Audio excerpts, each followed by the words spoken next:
नमस्कार, जय भीम. दैनिक बहुजन सौरभच्या यूट्यूब चॅनलमध्ये सर्वांचं स्वागत. आज राजकीय घडामोडी मोठ्या संख्येने झालेले आहेत.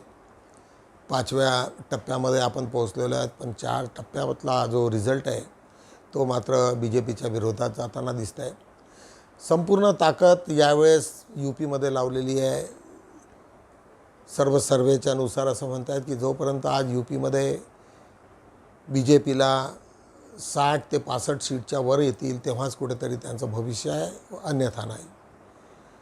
जरी त्यांनी तिथे म्हटलं, परंतु ज्या बाकीच्या स्टेटमध्ये ज्या पद्धतीचं त्यांना उतार झालेला आहे तोही अत्यंत मार्मिक आहे. त्यामुळे ती 272ची जी डेडलाईन 50% आहे ती मात्र ते कव्हर करतील किंवा नाही याच्यावरती अनेक ठिकाणी वेगवेगळ्या पद्धतीचे व्हिडिओज आलेले आहेत. एक महत्त्वाचा व्हिडिओ अभिसार यांचा आहे, तसंच प्रियंका गांधीचा एक वेगळा व्हिडिओ आहे, राहुल गांधीचा एक वेगळा व्हिडिओ आहे. असे 3 छोटे क्लिप्स आम्ही तुम्हाला आज दाखवू.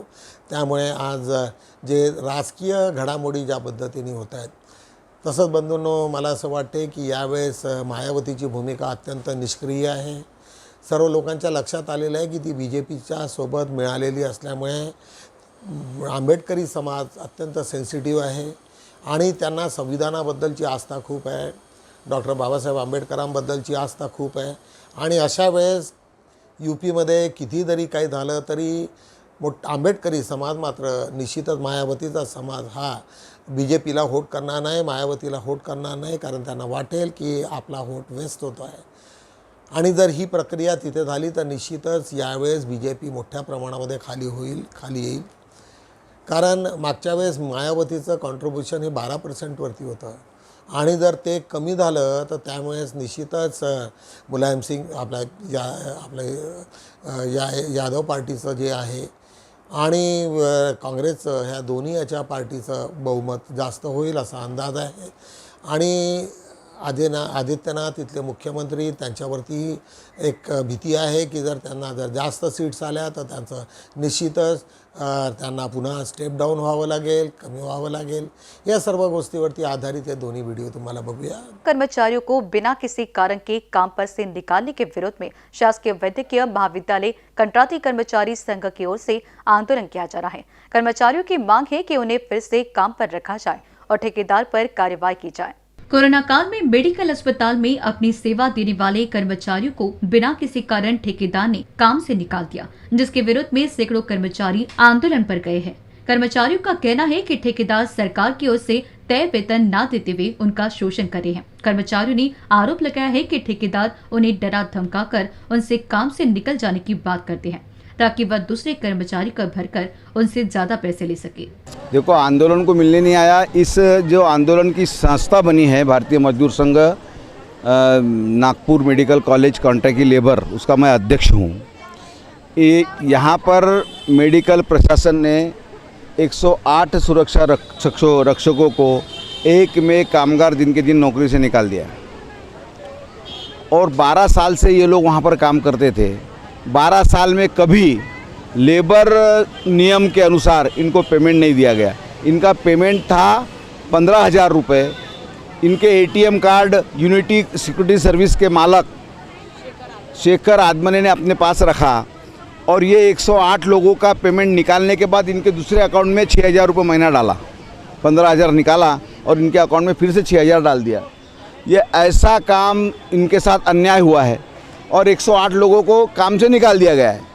इस बात की जानकारी हमने लेबर कमिश्नर के कोर्ट में दी, लेबर कमिश्नर जिला अधिकारी इटनकर साहब को दी. उसके बाद इन कर्मचारियों के साथ जो बड़ा अन्याय हुआ है उसको न्याय मिलना चाहिए. इनको फिर से काम पे लेना चाहिए. इनका जो डिफरेंट पैसा है इतने सालों का, वो पैसे इनको मिलना चाहिए. इस बात को लेकर ये यहाँ आंदोलन है. फिर दूसरा विषय है अभिजीत कंपनी, क्रिस्टल कंपनी. वो कंपनी में काम करने वाले वर्कर 8 साल से काम कर रहे हैं.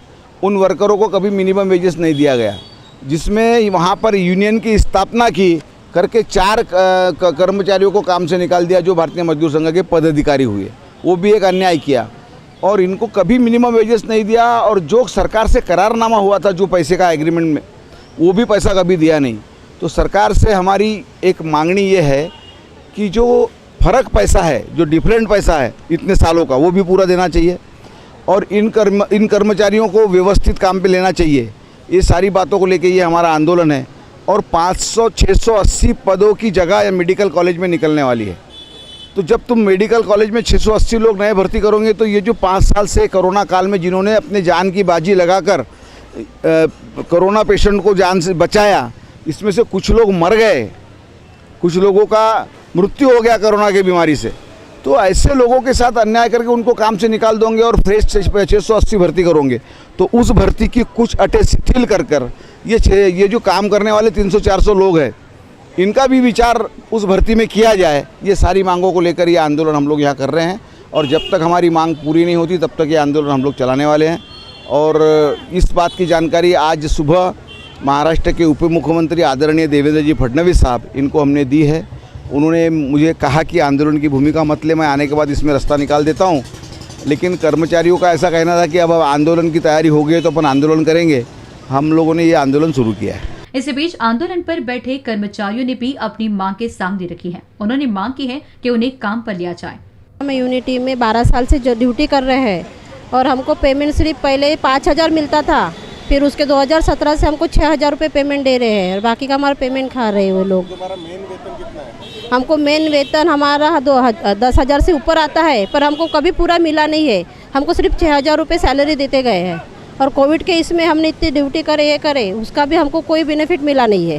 वो शुरू से 2013 से शेखर आदमनी है, उनके तरफ ही उनका ठेका था। अभी ठेका हाँ, नहीं किया, तो अभी इनको निकाल हमको डायरेक्ट कामगार योजना के दिन 1 तारीख को हमको सबको निकाल दिए गए। हमको उसके लिए पहले किसी ने बताया नहीं, कुछ नहीं, 2 घंटे पहले हमको निकाल दिया गया है।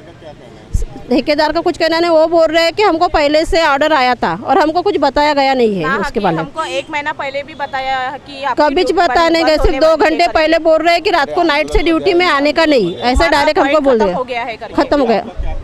हमारा कहना यह है कि हम अभी रोजी रोटी कमाएंगे, जाएंगे कहाँ पे हम लोग? अभी इनको फिर से काम में लिया जाए। हमको वहाँ पे काम के पे लेने का हमारी यह है, क्योंकि हमारी उम्र पूरी वहाँ पे बीत गई। 12 साल से हम वहाँ पे जॉब कर रहे हैं। अभी हमको कई जगह पे जाओ तो उम्र के हिसाब से हमको कोई काम देने को तैयार नहीं है। हम आंदोलन शुरू रखेंगे सर, जब तक कि हम कंपनी के लिए मानेंगे नहीं तब तक के हम आंदोलन में बैठे रहेंगे, करेंगे, हम आंदोलन में बैठे रहेंगे। कोरोना काल में सेवा देने वाले कर्मचारियों को सरकार 50 लाख का बीमा देने वाली थी। इस घोषणा के बीच सरकार भूल गई कि सरकार के साथ मिलकर बहुत से अस्थायी कर्मचारी भी उन्हें सेवा दे रहे हैं। ऐसे में सरकार ने इन लोगों की मांग पर ध्यान देना चाहिए।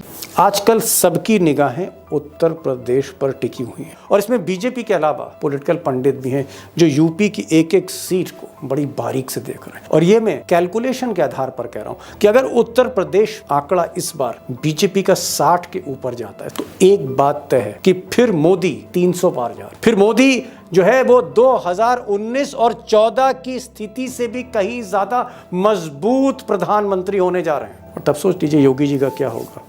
लेकिन यही आंकड़ा, यही जो 60, 65 या 70 का आंकड़ा, ये आंकड़ा अगर नीचे गिरता है, जैसा कि पहले फेज, दूसरे फेज और तीसरे फेज में यूपी में दिख रहा है, अगर ये आंकड़ा 65, 60 से घटकर ये आंकड़ा 55, 50, 50 से नीचे जाता है तो एक बात फिर तय है कि मोदी जी के लिए मुसीबतों का पहाड़ टूटने वाला है 4 जून को। जो मुझे कहनी पड़ेगी, मेरी जो बहन है, कहां गई? इधर आओ, इधर आओ, इधर आओ।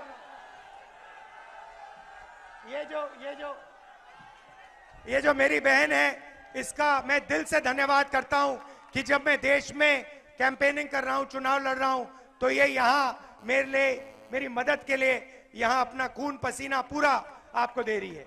दिल से बहुत बहुत धन्यवाद। पहले उसका जवाब दो। क्या जवाब है उसका? क्या सवाल? क्या है भाई? क्या सवाल है? क्या सवाल है? अब जल्दी करनी पडेगी। नेहमीप्रमाणे बुद्धा या सिरियलमधनं आज आम्ही एक छोटासा क्लिप घेतलेली आहे। सिद्धार्थ गौतम ज्यावेळेस घर सोडतात, घर सोडून आश्रमात जातात आणि त्याच्यानंतर ते सर्वात पहिल्यांदा ते विचारत आलार कलाम यांच्याकडे जातात आणि ज्यावेळेस ते आलार कलामकडे जाताना त्यांनाही फार आश्चर्य वाटते आणि त्यांना असं वाटायला लागतं आहे की मला तिथेच बहुधा सर्व काही शिकायला मिळेल आणि ते त्यांच्याशी वार्तालाप करत असताना बोलतात की मला ज्ञानाच्या मार्गाकडे जायचं आहे आणि ते सर्व शक्य होईल समाधीतनं, ज्ञानातनं. त्यावेळेस आर कलाम त्यांना एक चांगला प्रश्न करतो की तुम्ही भिक्षा मागू शकणार का? तो म्हणाला मी ज्ञानासाठी इथे आलेलो आहे, मी काय करू शकतो. आणि ते का भिक्षा मागत मागत एका जिकडे वस्तीत जातात, जिथे गेल्यानंतर तिथे 1-2 ठिकाणी ते भिक्षा मागतात. दुसऱ्या ठिकाणी मात्र जाताना एक आश्चर्याचा धक्का बसतो. तिथे एक स्त्री ज्यावेळेस त्यांना भिक्षा देते ती त्यांना ओळखते आणि म्हणते की तुम्ही घरात येऊन जेवा. परंतु ते बुद्ध त्यावेळेस तिला उत्तर देतो की मी आता भिक्षुक आहे आणि भिक्षुक असल्यामुळे भिक्षूला कोणाच्या घरात जेवण नाही मागितता येणार आणि आता माझी ती वेळ झालेली. असा हा भावूक प्रसंग तिथे आहे. त्याच्यामुळे निश्चितच तुम्हाला हा प्रसंग आवडेल. कारण सिद्धार्थ असंही अनेक लोक विचारतील की सिद्धार्थाने भिक्षापात्र कधी घेतलं. जसं मागच्या एपिसोडमध्ये तुम्हाला दाखवलं होतं की सिद्धार्थाने आम्रवस्त्र कधी घातले, वस्त्र कधीपासून स्वीकारले. तसं हाही एखादा प्रश्न तुम्हा लोकांना विचारू शकताल की सिद्धार्थाने भिक्षापात्र कधी घेतलं. ते म्हणते आर कलाम पासनं तर घेतलेलं आहे. बघू त्याच्यावरचा एक सुंदरसा व्हिडिओ.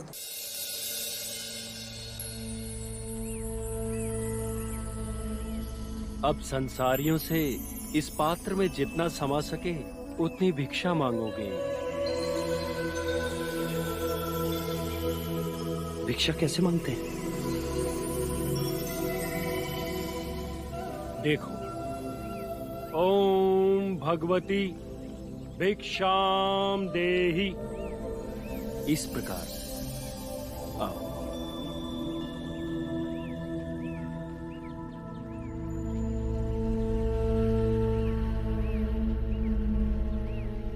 ओम भगवती भिक्षाम देहि।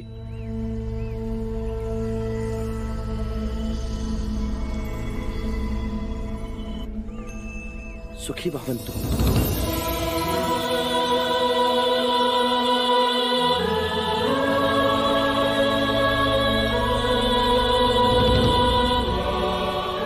इतना आश्चर्य क्यों मित्र? पता नहीं कैसे मेरा हाथ आशीर्वाद देने उठ गया। ये स्वाभाविक क्रिया है। जब कोई आपको आदर देता है तब आपका अंतर्मन उसे आशीर्वाद देने के लिए सहज ही जाग उठता है। आओ। ओम भगवती भिक्षाम देहि।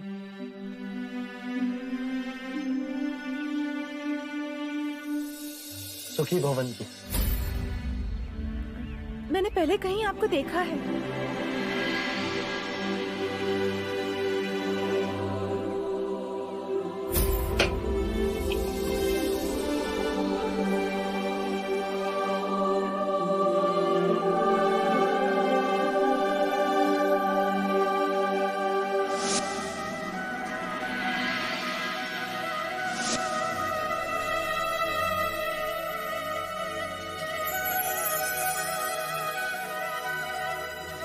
आप तो कपिलवस्तु के युवराज सिद्धार्थ गौतम हो ना? शाक्य युवराज सिद्धार्थ गौतम? मैं आपके विवाह में देवी आम्रपाली के साथ कपिलवस्तु आई थी। पर आप भिक्षा क्यों मांग रहे हैं? भीतर चलकर भोजन करिए। देवी आम्रपाली ने जाना तो बहुत क्रोधित होंगी वो मुझ पे। देवी, मैं युवराज नहीं, भिक्षुक हूँ। मेरा भीतर जाकर भोजन करना उचित नहीं। मुझे क्षमा करें। आश्रम पहुंचने का समय हो चुका है।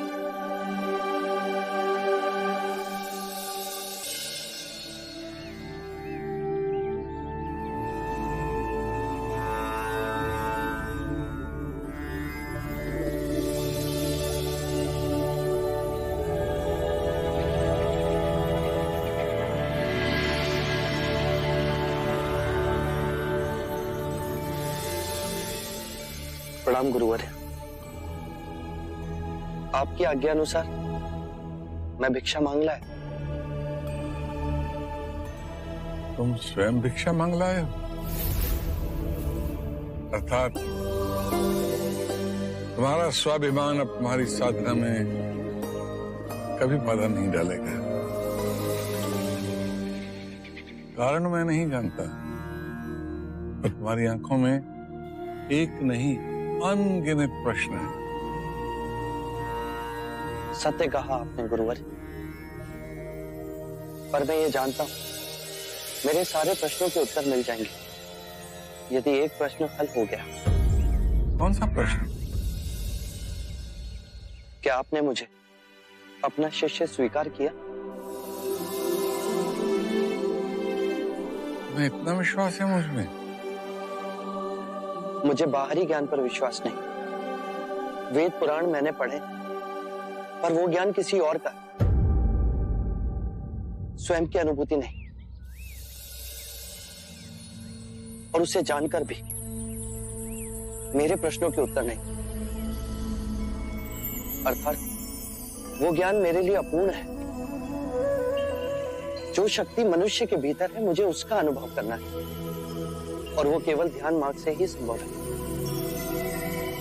और ध्यान से समाधि योग तक का मार्ग आपके चरणों से गुजरता है। आपका मार्गदर्शन मेरे प्रश्नों के उत्तर बनेंगे। विचारशील है तुम्हारी जिज्ञासा ही तुम्हें समस्त जीवों के कल्याण का मार्ग दर्शाएगी। पहले भोजन कर लो, फिर बात करेंगे।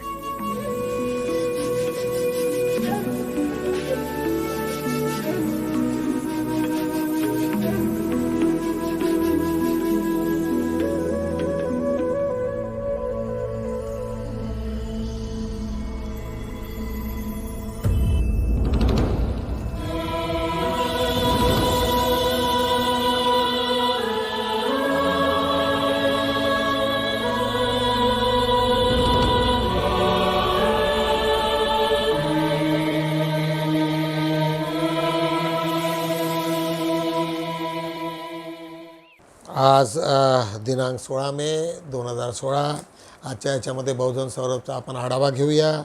आजच्या महत्त्वाच्या बातमी, प्रधानमंत्री मोदीच्या नाशिकमधील सभेआधी शेतकरी आक्रमक।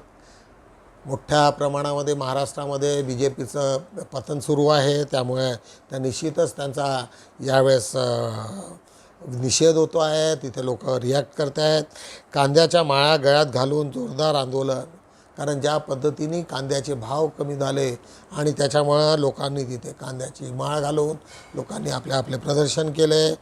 मोदींचा घाटकोपरमध्ये रोड शो एक पर्टिक्युलर 4:30 वाजतापासून आज ते 1 तासाचा त्यांचा शो आहे आणि तो शोमध्ये ते भाग घेणार आहेत। लोकांना त्यांनी आवाहन केलं की तिथे उत्स्फूर्तीने परत या तिथे। आज त्याच्या शेजारची आमची एक न्यूज आहे। न्यूज क्लिकच्या संपादकाला अटक, अवैध सर्वोच्च न्यायालय।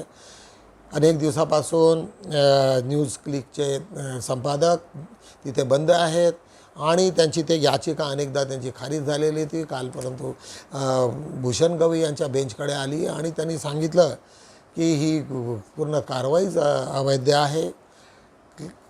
कारण असं होतं की त्यांच्यावरती असा आरोप होता की तिथून चायनाच्या कुठल्यातरी एका एजन्सीसोबत त्यांचे संबंध आहेत आणि तिथनं त्यांना मोठ्या प्रमाणामध्ये पैसा येत असतो। परंतु ED CBIने हे प्रूव्ह करू शकले नाहीत की तो पैसा कधी आला, कोणी आला आणि कोणती क्लिक आहे, कोणाला फक्त बेबुनियाद तिथे असं त्यांच्यावरती चार्ज होता आणि त्याच्यामुळे सर्वोच्च न्यायालयामध्ये भूषण गवई यांचा निश्चितच त्यांनी पॉझिटिव्ह भूमिका घेतलेली आहे। असंच त्याच्या शेजारी कारागृह रक्षकांच्या 1800 जागांसाठी 1800 जागांसाठी 4.25 लाख अर्ज आले। म्हणजे याच्यावरनं बेरोजगारी किती मोठ्या प्रमाणात आहे हे तुम्हाला याच्यावरनं लक्षात येईल। नागपूरची बातमी आहे ती। ज्योतिरादित्य सिंधियाचा मातृशोक। भोपाळची बातमी, मानवता जपणारा अधिकारी काळाच्या पडद्याआड। नागपूरचे असणारे एक अधिकारी रिटायर्ड झाल्यानंतर वैभव काळे हे गाझा बॉर्डरमध्ये याच्या लढाईमध्ये ते त्यांचे शहीद झाले। ते तिथल्या एका याच्यामध्ये सामील झाले होते मिलिटरीमध्ये, इथून भारतीय सैन्यातून परत जाऊन, आणि तिथे जात असताना त्यांच्यावरती त्या हल्ल्यामध्ये त्यांचा मृत्यू झाला.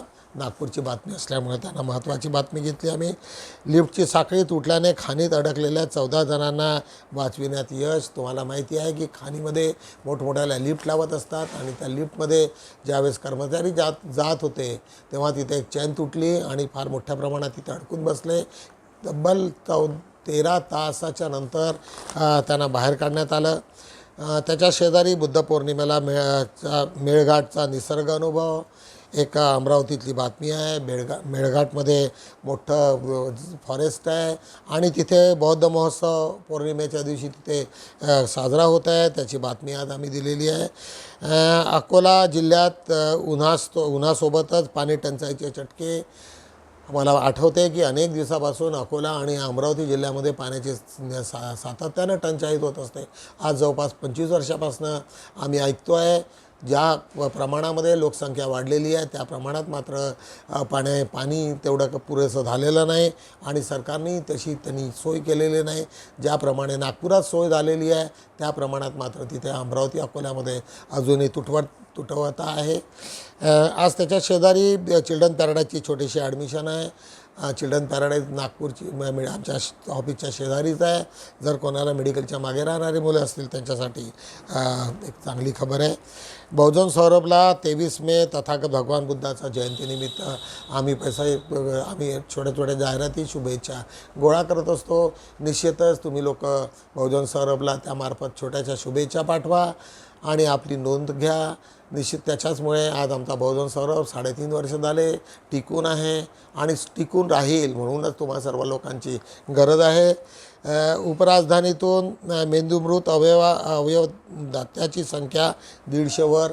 तुम्हा लोकांना माहिती आहे की नागपूरमध्ये काही लोक सक्रिय आहेत ब्रेन डेड, आणि ब्रेन डेड ज्यावेळेस होतो एखाद्या कुठल्या ॲक्सिडेंटमध्ये तर 2 स्टेजेस असतात, एक ब्रेन डेड आणि एक कोमा आणि ब्रेन डेड याच्यामधला फरक तुम्हाला माहिती असला पाहिजे.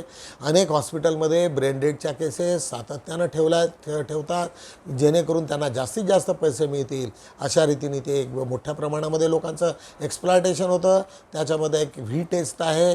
कोणाला जर त्याच्यातली अडचण असेल, कोणी जर कोमामध्ये गेला असेल तर निश्चितच माझा नंबर त्यांना द्या, मी त्यांना मदत करेल, कारण माझा त्याच्यात अभ्यास आहे. कन्झ्युमरच्या अनेक केसेसमध्ये मी त्याच्यात आघाडीने काम केलेलं आहे. मी तुम्हाला असे कोणतेही केसेस असले तर मला तुम्ही फोन करा. नागपूरकरांनाही जाहिरात फलकांचा धोका. नागपुरांनाही जाहिरात फलकांचा धोका. मोठमोठाले होर्डिंग, आता तुम्हाला माहिती असेल की मुंबईला जे वादळ आलं त्या वादळामध्ये मोठमोठाले होर्डिंग झाले, त्याच्यामुळे काही लोकांना दुखापती झाल्या. अशाच पद्धतीच्या होर्डिंग्स नागपुरातही आहेत, त्याच्यामुळे लोकांनी शिकलं पाहिजे. एक आज 5/4वरती संविधानावर एक नाट्य होऊ शकते अशी कल्पना केली नव्हती. मी स्वतः त्याच्यात आमच्या इथे जागर, आमची सर्व टीम, जांभुळे सर आणि त्यांचा अनेक पूर्ण वानखेडे सर यांच्यामार्फत त्यांचे 100 प्रयोग झाले, आणि त्याच्यामुळे खऱ्या अर्थानं याची कॉन्स्टिट्यूशनची संविधानाची ओळख लोकांना व्हावी म्हणून हा चांगला एक उपक्रम आहे. जरी ते प्रोफेशनल नसले परंतु त्यांनी केलेला अटेम्प्ट हा अत्यंत चांगला आणि लोकांना एक दिशा देणारा आहे. अनेक लोकांना कॉन्स्टिट्यूशन म्हणजे काही नॉवेल नाही, पुस्तक नाही, प्रत्येक आर्टिकलवरती हजारो केस लॉज आणि हे काय, त्याच्यामुळे ते काही कॉन्स्टिट्यूशन हा वाचण्याचा ग्रंथ जरी नसला परंतु त्यांनी ज्या पद्धतीने एक सुंदरसं एक नाटक बसवलं आणि सातत्य ठेवून 100 त्यांनी प्रयोग केले, हे खरंच फार मोठं काम होतं त्यांनी. त्याच्या शेजारी महिलांनी आयोजित केलेल्या उन्हाळी विविध छंद शिबिरांचा समारोप. अनेक ठिकाणी तुम्हाला माहिती आहे की स्त्रियांनी मोठ्या प्रमाणामध्ये लहान मुलांचे शिबिर आयोजित करण्यात आले होते. त्यांना बुद्धवंदना, लहान पोरांना बुद्धवंदना, धम्मवंदना, अनेक बुद्धाच्या छोट्या छोट्या गोष्टी, चित्रकला, ड्रॉइंग अशा अनेक विषयावरती लोकांनी वेगवेगळ्या ठिकाणी कार्यक्रम उभे केले होते. त्यांचा समारोप अनेक ठिकाणी झाल्याचं आम्ही लिहिलेलं आहे. कॅन्सरग्रस्त पत्रकार खडतकर यांना आर्थिक मदत, हिंगण्याची गोष्ट आहे. तिथे एक आमचे पत्रकार मित्र, त्यांना कॅन्सर झाल्यामुळे ताबडतोब त्या अनेक लोकांनी कॉन्ट्रीब्यूट करून मोठ्या प्रमाणात त्यांना आर्थिक मदत केली. बसपातर्फे छत्रपती संभाजी जयंती साजरी, नागपूरची गोष्ट आहे, नागपूरची बातमी आहे. बोधी धम्मो येथे 22 ते 26 मे 5 दिवसीय सेवा उत्सव. तुम्हाला माहिती आहे की इथे आसासनिक म्हणून हिंगण्याच्या जवळ एक मोठं स्थळ आहे. तिथे आमचे भंते नागदीपनकर सातत्यानं तिथे काम करत असतात. आमचे डायरेक्टर आहेत, आम्हीसुद्धा तिथे सातत्यानं जात असतो. तिथे 5 दिवसीय मोठं शिबिरांचं आयोजन केलेलं आहे. ज्या कोणाला इंटरेस्ट असेल, आवड असेल, त्यांनी निश्चितच भंते नागदीपनकर यांच्याशी संपर्क करावा आणि किंवा आमच्या ऑफिससोबत जरी संपर्क केला तरी आम्ही तुम्हाला त्याच्याबद्दल मार्गदर्शन करू. CBSE 12वीत भूमी मेश्रामचे यश, तिला 86% मार्क मिळालेले आहे आणि CBSEमध्ये तेवढे मार्क मिळणं निश्चितच चांगले. शासकीय औद्योगिक प्रशिक्षण संस्थेत छत्रपती संभाजी महाराज जयंती साजरी, नागपूरची बातमी आहे. 20 मे 2024 रोजी धम्मदेसना, नागपुरात मोठा कार्यक्रम.